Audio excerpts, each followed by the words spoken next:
और छाँव की तरह हमारे जीवन में सुख और दुख आते रहते हैं। हमें लगता है कि हमारे जीवन में हजारों दुख हैं, लेकिन अगर वास्तविकता में देखा जाए, आंखें खोलकर देखा जाए, तो जीवन में सिर्फ एक ही दुख होता है। और वो दुख क्या है? इस बुद्ध कहानी के माध्यम से हम समझ जाएंगे कि वो एकमात्र दुख क्या है और उसका समाधान क्या है। तो अपने दुख का निवारण करने के लिए इस कहानी को आखिरी तक जरूर सुने। ये कहानी है एक व्यापारी के एक युवा पुत्र के। एक व्यापारी का एक युवा पुत्र था। उस पुत्र ने अभी तक अपने जीवन में कोई दुख नहीं देखा था। उसके पास सभी तरह की संपदा थी। उसके बहुत मित्र थे। उसके चाहने वाले बहुत थे। धन दौलत की उसके पास कोई कमी नहीं थी। एक दिन व्यापारी बहुत बीमार हो गया। वो अपने जीवन की अंतिम सांसें लेने लगा। जब उसे लगा कि अब वो नहीं बचेगा, तो उसने अपने पुत्र को अपने पास बुलाया और उससे कहा, पुत्र, तुमने आज तक केवल सुख को ही भोगा है। तुम नहीं जानते कि दुख क्या होता है। मुझे डर है कि जब तुम्हारे पास ये आएगा तो तुम इसे नहीं सह सकोगे। इसलिए पुत्र, मैं तुम्हें कहना चाहता हूँ कि सावधान रहना। मेरी मृत्यु के बाद तुम्हारे अपने ही तुम्हारे दुखों का कारण बन जाएंगे। ये कहकर वो व्यापारी मृत्यु को प्राप्त हो गया।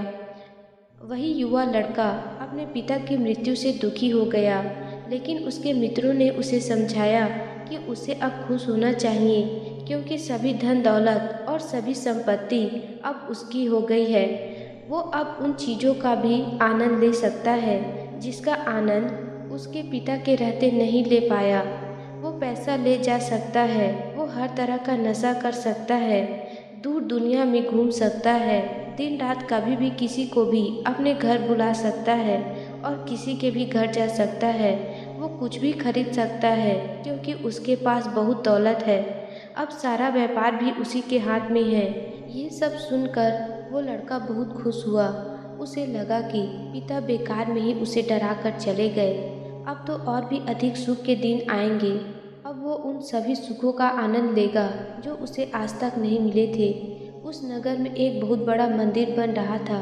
नगर में घोषणा हुई कि जो भी सबसे अधिक दान उस मंदिर को बनाने के लिए देगा, उसका नाम उस मंदिर के एक पत्थर पर स्वर्ण अक्षरों में लिखा जाएगा। उस लड़के को उसके मित्रों ने इस बारे में बताया।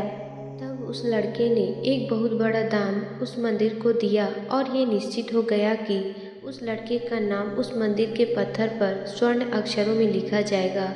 उस मंदिर को दान देने के बाद जब वो वापस जा रहा था, तो रास्ते में उसे एक भिखारी मिला। भिखारी ने उससे भोजन याचना की।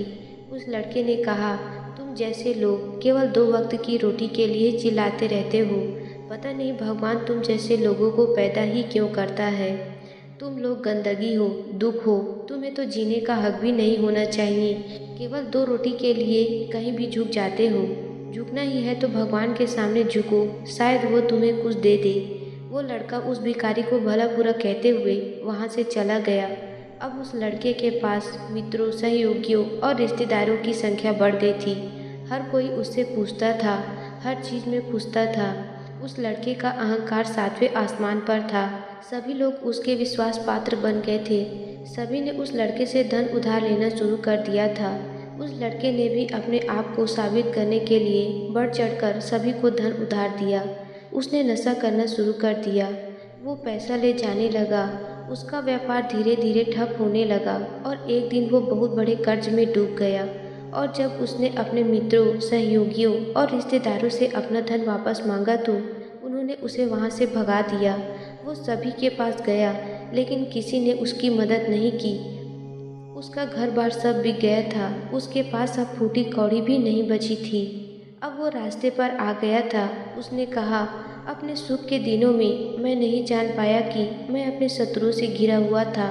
मुझे ये दिखाने के लिए, हे दुख, तेरा धन्यवाद।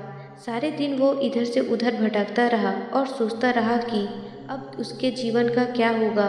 वो क्या खाएगा, कहाँ रहेगा, कहाँ सोएगा।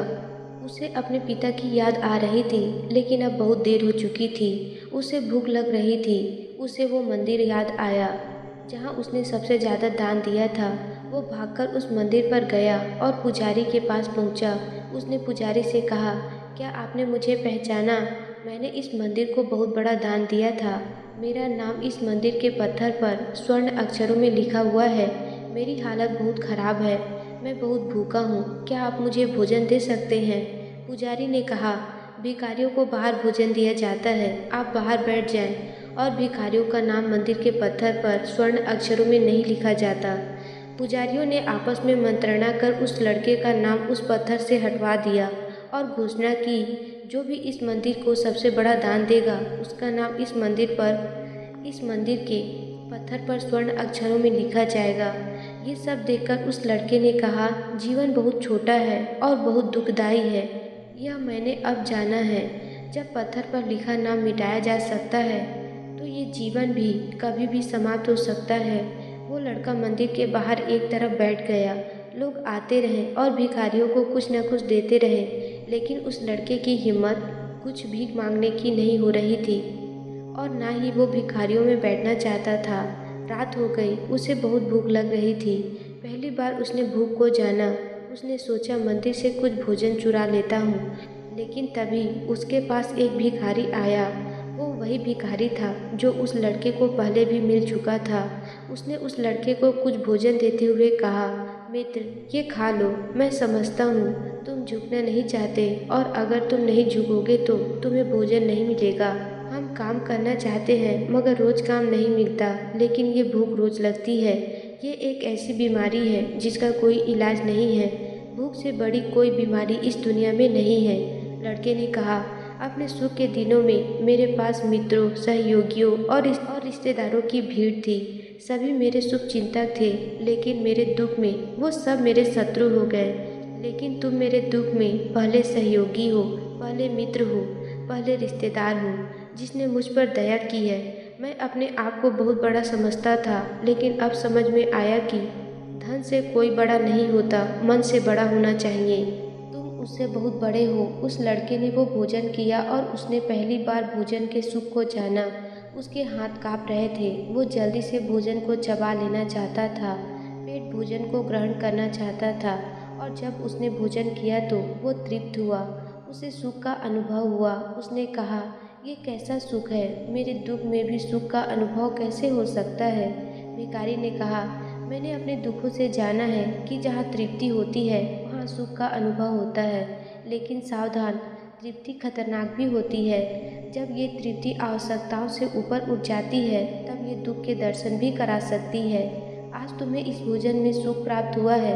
यही भोजन अगर तुम्हें रोज मिलता रहे तो तुम और अच्छे भोजन की कामना करोगे। यही कामना और इस कामना की तृप्ति तुम्हारे लिए दुख पैदा करेगी। लेकिन जब इस स्वादिष्ट भोजन की तृप्ति पूरी होगी तो तुम सुख का आनंद लोगे। लेकिन वो सुख आएगा और चला जाएगा। और जब तुम्हारे जीवन में इसी तरह के स्वादिष्ट भोजन लगातार आते रहेंगे तब तुम किसी और कामना की ओर अग्रसर हो जाओगे और उसकी तृप्ति करना चाहोगे। तृप्ति नहीं होने पर दुख होगा, होने पर सुख होगा। लेकिन तुम यही नहीं रुक गए। ये श्रृंखला आगे लगातार चलती जाएगी। तुम सुख के पीछे भागोगे, दुख तुम्हारे पीछे भागेगा। तुम सुख को पकड़ोगे, दुख तुम्हें पकड़ लेगा। ऐसा लगातार चलता रहेगा। भिखारी ने अपनी जेब से एक सोने की थैली निकालकर उस लड़के को दे दी। लड़के ने कहा, तुम्हारे पास इतना धन कहाँ से आया? भिखारी ने कहा, ये धन भी तुम्हारा ही है। एक दिन जब तुम मुझे भला बुरा कहकर जा रहे थे तब तुमने इसे रास्ते पर गिरा दिया था और मैंने ये उठाकर रख लिया था कि जब तुम वापस आओगे तो मैं तुम्हें दे दूंगा।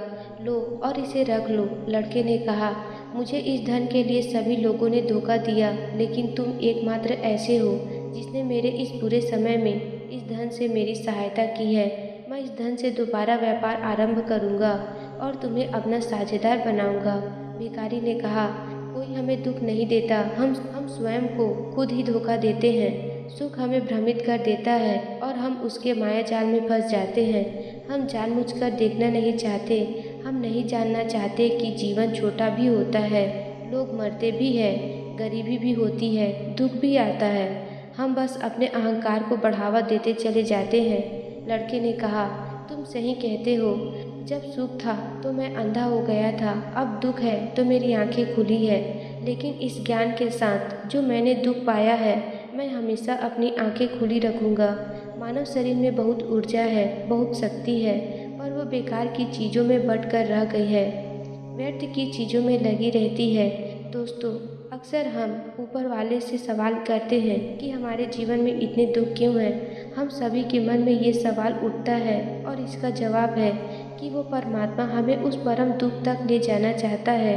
वो सबसे बड़े दुख तक ले जाना चाहता है जहाँ पर हमें पता चल सके कि इंसानी आत्मा का असली दुख क्या है। और वो दुख से अपने आप को ना पहचान पाना, अपनी शक्तियों को ना पहचान पाना, अपने आप को इकट्ठा ना कर पाना, अपने आप पर नियंत्रण ना कर पाना, हमारे जीवन में यही दुख होता है। लेकिन इस दुख को ना देखकर हम सभी प्रकार के दुख देखते हैं, लेकिन इस दुख पर हमारा कभी ध्यान नहीं जाता। और वास्तव में होना ये चाहिए कि जब हमारे जीवन में दुख आते हैं तो हमारी सोच वहाँ पर होनी चाहिए कि मैं क्यों हूँ, मैं क्या हूँ। और जब ये एकमात्र दुख आपके जीवन में आपको नज़र आता है, तब आप ध्यान करने की तरफ बढ़ते हैं, तब अपने आप को खोजने की तरफ चलते हैं।